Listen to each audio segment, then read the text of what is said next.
الحمد لله وكفى وسلام على عباده الذين اصطفى أما بعد فأعوذ بالله من الشيطان الرجيم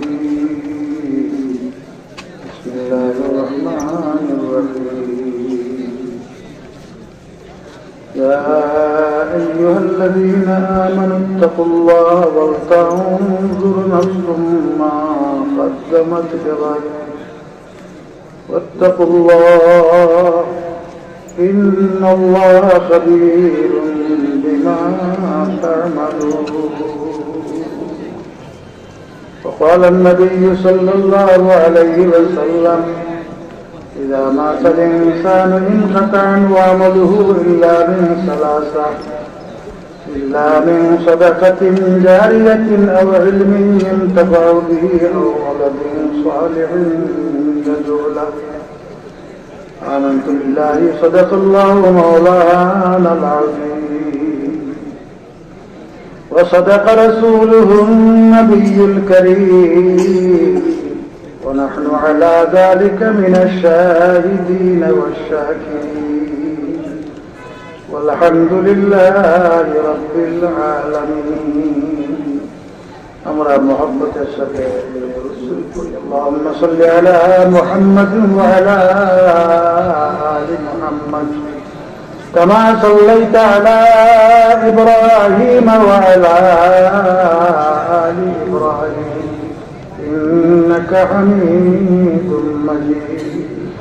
اللهم بارك على محمد وعلى آل محمد كما باركت على إبراهيم وعلى آل إبراهيم إنك حميد مجيد.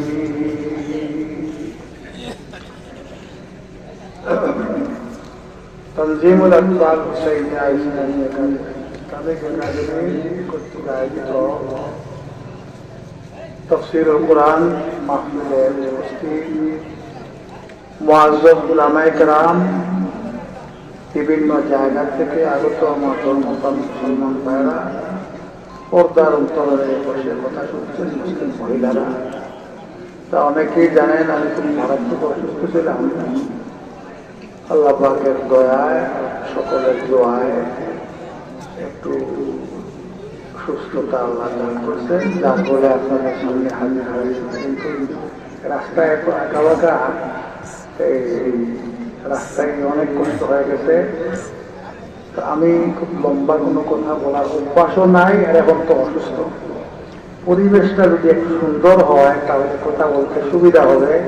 আমি অনুরোধ করব, যার সামনে যে জায়গাটা খালি আছে, খালি জায়গাটা পুরা করে একটু জমিয়া বসেন। আমি কয়েক মিনিট কথা বলবো। আর 2 নম্বরের কথা হইল, কথাগুলো মনোযোগ সহকারে শুনতে হবে। কে কে মনোযোগ সহকারে শুনতে রাজি আছে? হয়ে গেল। একটা কথা যদি আমাদের বুঝে আসে তাহলে আমাদের জীবনের মূল পরিবর্তন হয়ে যাবে। আর ঘন্টার পর ঘন্টা আলোচনা শুনলাম, পরে কেউ জিজ্ঞেস করলে বললাম ভাই খেয়াল করে কি আলোচনায় কোনো লাভ? আলহামদুলিল্লাহ। আমি খুব সংক্ষেপে আপনাদের চিন্তার জন্য কয়েকটা কথা বলবো। 1 নম্বরের কথা হইল, বর্তমান পৃথিবীর প্রায় 98 বা 99% মানুষ বস্তুবাদী সম্প্রদায়। আর এই কারণে সবার চিন্তা হইল যে আমার ভবিষ্যৎ কি হবে। এই ভবিষ্যতের চিন্তায় একবারে গরিব মানুষ হইলেও তার ছেলেটাকে স্কুল কলেজ ভার্সিটিতে পড়ায়। যদি ছেলেটা এমএ পাস করে ডাক্তার হয়, বিজ্ঞানী হয়, তাহলে বাইকের দুয়ার খুলে যাবে, অনেক উচ্চ চাকরি পাবে, অনেক টাকার মালিকানা হয়ে যাবে। আর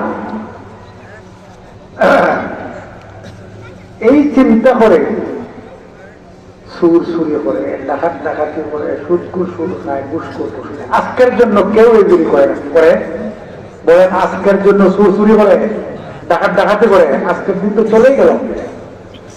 আগামী দিন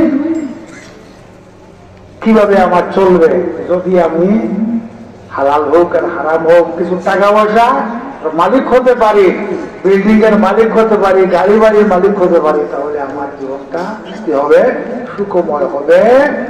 এই চিন্তা করিয়া মানুষ হাজারো অন্যায় করে। আমি বিভিন্ন জায়গায় বলছি, আজও বলবো, একজন ইমানদারের ভবিষ্যৎ বলতে কিছু নাই। কেন? এক নম্বরের কথা হইল, আমরা যারা আছি, কেউ কি আজরাইল আলাইহিস সালামের সাথে আমাদের চুক্তি আছে যে 50 বছর আগে আপনি আমার কাছে আসতে পারবেন না, এমন চুক্তি আছে? আজ রাত্রেই আমি মারা যাইতে পারি, যদি আজকেই মারা যাই তাহলে আমার ভবিষ্যৎ কি? তাহলে ভবিষ্যতের চিন্তা আমি করবো কেন? 2 নম্বরের কথা, যদি 20 বছর 30 বছর 40 50 বছর আমি বেঁচেও থাকি, তাহলে এর জন্য তো আমাকে চিন্তা করতে হবে না। সহিহ বুখারী শরীফের হাদিসের মধ্যে আছে, রাসূল করিম সাল্লাল্লাহু আলাইহি ওয়াসাল্লাম ইরশাদ ফরমান, বাচ্চা মার পেটে থাকতে আল্লাহ তাআলা ফেরেশতাদের মাধ্যমে কয়েকটা বিষয় লিপিবদ্ধ করা। 1 নম্বর, ছেলে হবে না মেয়ে হবে। 2 নম্বরে, সে কতদিন বাঁচবে। 3 নম্বর, কি খাবে। আর 4 নম্বর হইল সৌভাগ্যশালী হবে না দুর্ভাগ্য হবে। এখন আল্লাহর পক্ষ থেকে যেটা লিপিবদ্ধ করা হয়েছে, সারা দুনিয়ার শক্তি মিলিয়াও কি করা যাবে? এটা রদবদল করা যাবে? কথা বলেন না কেন? রদবদল করা যাবে? তাহলে আমি যতদিন বাঁচবো এতদিনের রিজিক আল্লাহর পক্ষ থেকে বরাদ্দ কি বরাদ্দ না? দুনিয়ার একজন বড় মানুষ যদি আপনাকে আশ্বস্ত করে, আমরা একবারে তার প্রতি বিশ্বাস করিয়া বসে থাকি। আর আহকামুল হাকিমিন বলছেন এই কথা, ওমা মিন দাব্বাতিন ফিল আরদি ইল্লা আলাল্লাহি রিজকুহা, এই জমিনে বিচরণকারী এমন কোন প্রাণী নাই, প্রত্যেকটি প্রাণীর রিজিকের জিম্মাদার হলেন আল্লাহ। এই কথার উপর কি আমাদের আস্থা নাই? শতভাগ আমাদের আস্থা থাকতে হবে, তারপরে ইমানদার। আর যদি ন্যূনতম আস্থার ঘাটতি থাকে, তাহলে আমরা প্রকৃত ইমানদার হইতে পারবো। যখন আল্লাহ রাব্বুল আলামিন এই অঙ্গীকার করছেন, এখন কিভাবে তিনি আমাদের ভবিষ্যতের ব্যবস্থা করতেছে, আমি 2-1 ঘটনা আপনাদেরকে শোনাই। কয়েক বছর আগে বললাম, সমুদ্রে একটা মাছ, তাকে বলা হয় তিমি মাছ। ঠিক, এত বড় মাছ দৈনিক তার কয়েক টন খাবার লাগে।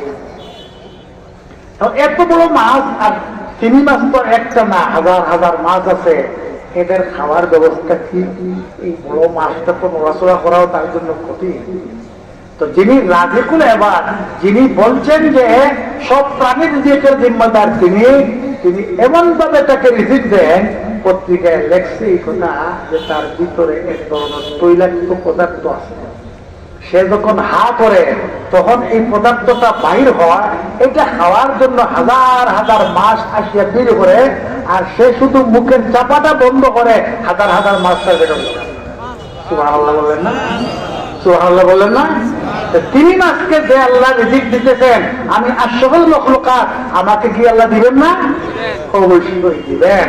হ্যাঁ, পেরেশানির কারণ হইল আল্লাহর জাতের উপর যতটুকু তাওয়াক্কুল করা, যতটুকু ইয়াকিন বিশ্বাস করা, এর মধ্যে আমাদের ঘাটতি রয়েছে।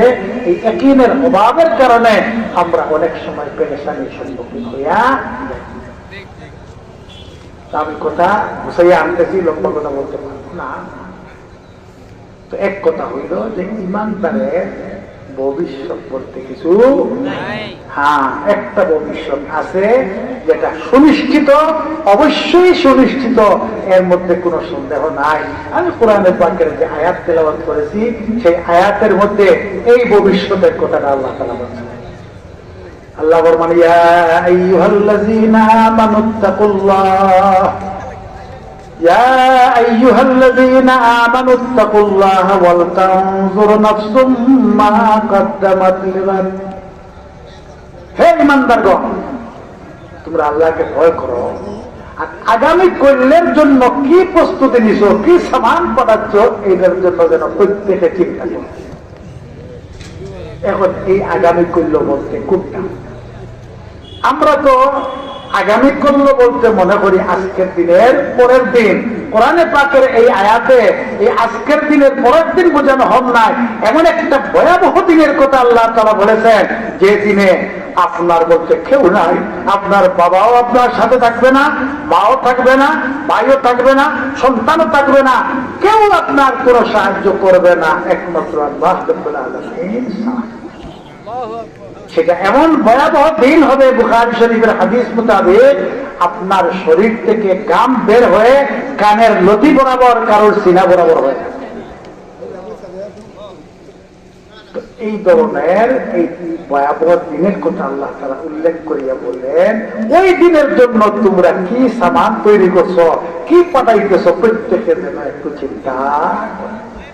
এখন আমি আপনাদেরকে জিজ্ঞেস করি, মনে করেন আপনি রাষ্ট্রপতি হয়ে গেলেন বা প্রধানমন্ত্রী হয়ে গেলেন, 1000 কোটি টাকার মালিক হয়ে গেলেন বা শিল্পপতি হয়ে গেলেন, তাহলে আপনার এই শিল্প কারখানা, আপনার এই কোটি কোটি টাকা, আপনার পদ পদবি, এইগুলি কি সেই দিনে আপনার সাথে যাবে? কথার উত্তর দিবেন। সেই দিনে এইগুলি কোনো কাজে আসবে? কোনো কাজে আসবে? তাহলে আমরা ভুল চিন্তার উপর আছে। এই যে নির্বাচন আসছে, হ্যাঁ, লক্ষ নাই কোটি টাকা মানুষ খরচ করে এমপি হওয়ার জন্য, এমপি সব হইলে কি হইল? এই আজকে যদি আপনি মারা যান, ইমান আর আমল ছাড়া আপনার সাথে আর কিছুই যাবে না। এমপিগিরিও আপনার কোনো কাজে আসবে না, মন্ত্রীগিরিও কাজে আসবে না, শিল্প কারখানাও কাজে আসবে না, দুনিয়ার কোনো কিছুই কাজে আসবে না। কথা ঠিক না বেটি? তাহলে আমাদের করণীয় কি? আমি একটা ঘটনা আপনাদেরকে শোনাইব। সবাই শুনতে রাজি আছেন? কয়েক বছর আগে আমি একটা কিতাব পড়লাম, সেখানে দুনিয়া বিখ্যাত একজন বড় আলেম ওনার নিজের ছোটখালের কথাটা লেখছেন। ওনার আব্বা একজন প্রতিষ্ঠিত মানুষ ছিলেন, কিন্তু তারপরেও ওনাকে মাদ্রাসায় ভর্তি করে। এখনো তো আছে যেসব মা বাবা বাচ্চাকে মাদ্রাসায় ভর্তি করে, তার আত্মীয় স্বজন কেউ যদি চেয়ারম্যান সাহেব, মেম্বার সাহেব হন, তাতে কোনো কথাই নাই। আরে কত বর্ষনা, যার কাম পাইলে না ছেলেটারে মাদ্রাসায় ভর্তি করে দিছ, এটা কোরআন শরীফ পড়লে কি হবে? একটা সরকারি কোনো সার্টিফিকেট পাবে না, কোনো চাকরিও পাবে না, এত জাতির বোঝা হবে। এইসব কথা মানুষ বলে কি বলে না? সেই সময়টা তো ছিল ব্রিটিশ পিরিয়ড। তো উনি বড় মানুষ হিসাবে সবার সঙ্গেই তো ওনার আত্মীয়তার সম্পর্ক, বিভিন্ন সম্পর্ক, কাজেই সবাই ওনাকে তিরস্কার করা শুরু করলো। এমনকি ব্রিটিশ গভর্নমেন্টের পক্ষ থেকে যে বলাদ ভারতে থাকতো, তার সাথেও মৌলানার আব্বার পরিচয় ছিল। সে যখন জানতে পারলো যে মৌলানার আব্বা ওনাকে মাদ্রাসায় ভর্তি করে দিয়েছে, খবর দিয়ে গেল, নেয়া বললো, শুনলাম আপনার ছেলেকে আপনি মাদ্রাসায় ভর্তি করে দিচ্ছেন, এই কি কাজটা করলেন? আপনি তাকে আগে স্কুলে ভর্তি করেন, সে যদি শুধু ম্যাট্রিক পাস করে তাহলে আমি কথা দিলাম তাকে আমি একটা চাকরি দিব, আর শুধু চাকরি দিব না, বরং পদোন্নতির মাধ্যমে একজন ভারতীয় যতটুকু উপরে উঠতে পারে সেই ব্যবস্থা হবে করব। এই ক্ষমতা তারা আছে না নাই? কি বলেন? আমরা তো এইরকম ওভার হইলে খানো দরিয়াছে স্কুলে ভর্তি হবো না। কিন্তু মৌলানার আব্বাকে আল্লাহ তাআলা দ্বীনের সমাজ দান করছিলেন। সব কথা শোনার পরে উনি একটা কথা বললেন, আপনি জানেন আমার ছেলেকে মাদ্রাসায় কেন ভর্তি করছি? এবারে তো ইংরেজ মানুষ কি কইব, আবার তো কিছু নাই। পরে উনি নিজে বললেন, যেদিন আমার পাশে কেউ দাঁড়াবে না সেদিন যেন আমার ছেলেটা আমার পাশে দাঁড়ায়, এই জন্য আমি তাকে মাদ্রাসায় ভর্তি করেছি। আল্লাহ রাব্বুল আলামিন তার মনে এই আকাঙ্ক্ষা শতভাগ পূরণ করেছেন। কালক্রমে এই ছেলে শুধু ভারত বিখ্যাত না, পৃথিবী বিখ্যাত একজন বড় আলেম, মুহাদ্দিস, মুফাসসির, ঐতিহাসিক, সাহিত্যিক, আপনার কলামিস্ট, এরপরে আপনার দাঈউল্লাহ হযরত মাওলানা ইলিয়াস রাহমাতুল্লাহি আলাইহির সাথে দাওয়াত ও তাবলীগের কাজ করেছেন। অনেক কিতাব তিনি লিখেছেন। একটা পত্রিকা তো উনি নিজে একটা পত্রিকা চালাইতেন, অনেক কিতাব লেখছেন। তার মধ্যে একটা কিতাব পড়ে হাজার হাজার অমুসলমানরা মুসলমান। এখন বলেন, আমরা যারা বস্তুবাদী শিক্ষা মানে চিন্তায় আমাদের সন্তানগুলিকে যখন সকালের মক্তবে গিয়ে কলেমাটা শিখবে, অজু গোসল শিখবে, আল্লাহর কালাম শিখবে, তখন আমাদের মায়েরা এত আঙ্গুলে ধরে ধরে টেনে টেনে NGO school, kindergarten school, English medium স্কুলে নিয়ে আপনার ভর্তি করতেছে। আর কলেমাও শিখাইল না, অজু গোসলও শিখাইল না। মনে করলো যে আমার ছেলে যদি খুব বড় উচ্চ শিক্ষায় শিক্ষিত হয় বা ইংরেজি শিখতে পারে, এতে আমার জীবনটা ধন্য। এখন এরা যদি পৃথিবীর সবচেয়ে সেরা শিক্ষিত হয়ে যায়, তাহলে কবরে যাওয়ার পরে হাসরের মাঠে এই ছেলে কি মা বাবার কোনো উপকার করতে পারবে? কোনো উপকার করতে পারবে? হ্যাঁ, যখন সাকরাত শুরু হবে, উচ্চ শিক্ষায় শিক্ষিত ছেলে তো আসবে বাবাকে এক নজর দেখার জন্য। সবাই অনুরোধ করবে যে তোমার বাবা তো সর্বস্ব উজাড় করেছেন তোমার পিছনে, এখন তো তার অন্তিম সময়, তাকে একটু সাহায্য করো। এই ছেলের সাহায্য করার কোন যোগ্যতা আছে? বলে আছে? মক্তবে যে ছেলেটা পড়ে, কোরআন শরীফে যে কোরআন শরীফ পড়ছে, এই ছেলেকে যদি দেখা হয়, তাহলে সে যদি বাবার শিওরে বসে সূরা ইয়াসিন শরীফ পড়ে, সাকরাতের কষ্ট দূর হবে কি হবে না? পরীক্ষিত সত্য কথা, পরীক্ষিত সত্য কথা। আর যদি ব্যাংকের দুয়ার খুলে হাফেজ কোরআন হয়ে যায়, তাহলে এই হাফেজকে আল্লাহ কি দিবেন? হাদিস শরীফ আছে, আল্লাহ রাসূল ফরমান, يقال لصاحب القرآن اقرأ وارتقي ورتل كما كنت ترتل في الدنيا فإن منزلك عند آخر آية تقرأها أو كما قال عليه الصلاة والسلام। আল্লাহর হাবিব ফরমান, হাফেজে কোরআনকে বলা হবে তুমি দুনিয়াতে যেরকম ভাবে তরতিলের সাথে থেমে থেমে কোরআন শরীফ পড়তে পড়ো, আর বেহেশতের সিঁড়ি বাইয়া চলো।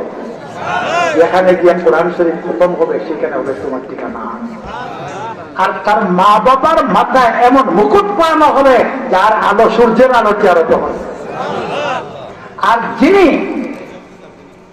ভবিষ্যতের চিন্তায় ছেলেকে আল্লাহর কালামের শিক্ষা না দিয়া, কলেমার শিক্ষা না দিয়া, অজু গোসলের শিক্ষা না দিয়া শুধু জাগতিক শিক্ষায় শিক্ষিত করলেন, তার পরিণতিটা কি হবে? একটা ঘটনা বলে আমার কথা শেষ। কয়েক বছর আগে আমি একটা কিতাব পড়লাম, তার মধ্যে দেখলাম এক ঘটনা। ব্রিটিশ আমলে ভারতের গোয়ালিয়র জেলার এক মুসলমান, উনি তার ছেলেকে উচ্চ শিক্ষায় শিক্ষিত করার জন্য ওই সময় ব্রিটিশ আমলের 25,000 টাকা খরচ করতেন। এখানকার যুগে প্রায় কয়েক কোটি টাকা হবে। ছেলেও খুব উচ্চ শিক্ষায় শিক্ষিত হলো, কিন্তু ঘটনাক্রমে এমন রোগে আক্রান্ত হইল যে এখন আর বাঁচার আশা নাই। তখন যে বাবা কান্না শুরু করছে, আমার ছেলে যদি মারা যায় আমার কি হবে, আমার কি হবে? কারণ একটা আশার উপর তো সর্বস্ব উজাড় করেছিল যে ছেলে উচ্চ শিক্ষায় শিক্ষিত হইলে অনেক বড় চাকরি পাবে, অনেক টাকার মালিক হবে। সে যখন বাঁচবেই না, তার কিছুই নেই, মৃত্যু পর্যায়ে এই ছেলেটা বাবার কান্না শুনতে শুনতে শুনতে পরে মুখ খুলল আর বলল যে বাবা, আপনার আসল কান্না এখনো শুরু হয় নাই। আপনি যে আমাকে কলেমার শিক্ষা থেকে বঞ্চিত রেখে, পাক পবিত্রতার শিক্ষা থেকে বঞ্চিত রেখে, নামাজ কালামের শিক্ষা থেকে বঞ্চিত রেখে, হালাল হারামের শিক্ষা থেকে বঞ্চিত রেখে শুধু শুধু জাগতিক শিক্ষায় শিক্ষিত করেছেন। কাজে আমি তো কলেমাও জানি না, ওযু গোসলও জানি না, নামাজ কালামও জানি না। কাজে আমাকে তো জাহান্নামে যেতে হবে। কিন্তু মনে রাখবেন, আপনি অভিভাবক হিসাবে, দায়িত্বশীল হিসাবে আমাকে এইগুলির শিক্ষা দিয়া জাহান্নাম থেকে বাঁচানোর দায়িত্ব ছিল আপনার। আপনি এই দায়িত্ব পালন না করার কারণে আমি যখন জাহান্নামে যাব, আপনাকে নিয়েই যাব, সেদিন হবে আপনার আসল কান্না। আমার কথা শেষ। উভয় সাইড আমি আপনাদের সামনে তুলে ধরলাম, চিন্তা করার আপনারা চিন্তা করবেন, কিন্তু ভুল বুঝবেন না। আমি জাগতিক শিক্ষা বিরোধী নয় যে না কেউ তার সন্তানকে স্কুল করে দেওয়ার পড়াইতেই পারবে না, এই কথা আমি গুণান করেও মানে ভুল করে বলতেছি না। ডাক্তারের দরকার, ইঞ্জিনিয়ারের দরকার, বিজ্ঞানীর দরকার, সব কিছুর দরকার, কিন্তু আগে মুসলমান বানানো, এরপরে হলো আপনার কি ডাক্তার, ইঞ্জিনিয়ার, বিজ্ঞানী বানানো। কাজেই মৌলানা, আমার আজিজ মৌলানা আগে বলে গেছে এই কথা যে আগে তাকে দ্বীনের বুনিয়াদী শিক্ষা যেটা ফরজে আইন সেইটা দিয়া মুসলমান বানাইবে, এরপরে জাগতিক শিক্ষায় আপনি যত পারেন কোনো অসুবিধা কিছু নেই। তাহলে আল্লাহ আহকামুল হাকিমের আদালত দিয়ে আপনি ধরা পড়বেন না। আল্লাহ আমাদের সবাইকে তৌফিক দান করুন। ওয়া আখিরু দাওয়ানা আনিল হামদুলিল্লাহি রাব্বিল আলামিন ওয়াস সালাতু ওয়াস সালামু আলা সাইয়্যিদিল মুরসালিন।